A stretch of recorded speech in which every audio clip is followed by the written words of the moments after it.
Episode 4, starting off with the Spice Girl song. I'm here for it. Let's go. Oh, so Noah's mom's always been a liar her whole life. She lied on Angela and said that she was the one smoking, not her. This lady, I'm over her mom. I understand that it's been about 2 weeks since they've heard from A or seen A, but if you hear a strange noise in your house, why is Imogen going downstairs by herself? And I'm not gonna lie, that made me jump when they revealed A there. I hate a jump scare, so they got me with that one. I love Tabby's like take on making like switching the power dynamics and making the male like the victim and the woman the perpetrator. You never really see that in a lot of horror films, so I wish we would see more of that. So it's interesting, and I have to say I think Tabby is starting to become my favorite character because I really love horror. She definitely knows her work. I know this may sound weird, but bear with me. I'm wondering now if Karen really didn't die and it was Kelly that died, and Karen is just taking on Kelly's persona because she realized, like, wow, like, I lost my boyfriend. I'm super embarrassed. Everyone really hates me. I'm this bully. So it makes me wonder, like, if she feels like she has a second chance at life and she's pretending to be Kelly, but really she's Karen. Because that whole locker scene with Farron, when Farron was like, "Oh, Kelly, you're taking over Karen's locker," she was like, "Oh yeah, I like it better." Which that could be the case because there's sometimes where certain twins, like one is the more popular and one feels like the other one sometimes can has better advantages. But I'm getting like the vibe that no, this is Karen. She just is pretending to be Kelly. And that wouldn't be such a far-fetched twist as well, because let's be real with Pretty Little Liars, from the books to the TV shows, there's always some twin swap switch going on. But I have a knack at like pausing at the wrong times because if I had just waited a couple of seconds later, I would have made the I would have had the same realization that Farron had, that like, oh shit, this is Karen.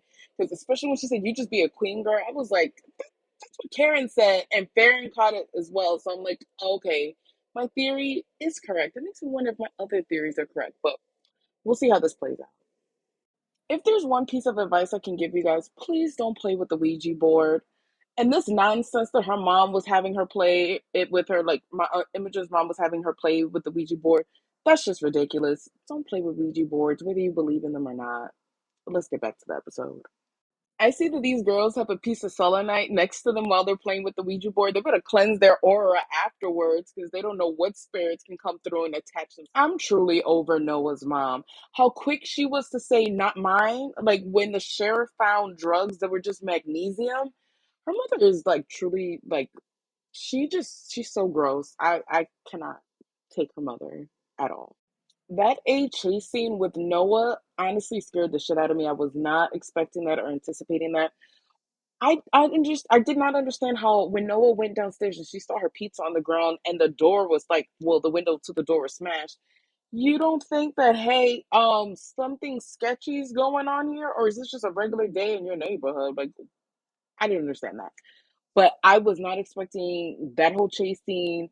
I was like, is this like series really gonna start killing off the liars? I thought she was gonna be the first one to go. Um, but I was shocked that she made that phone call and turned her mother in.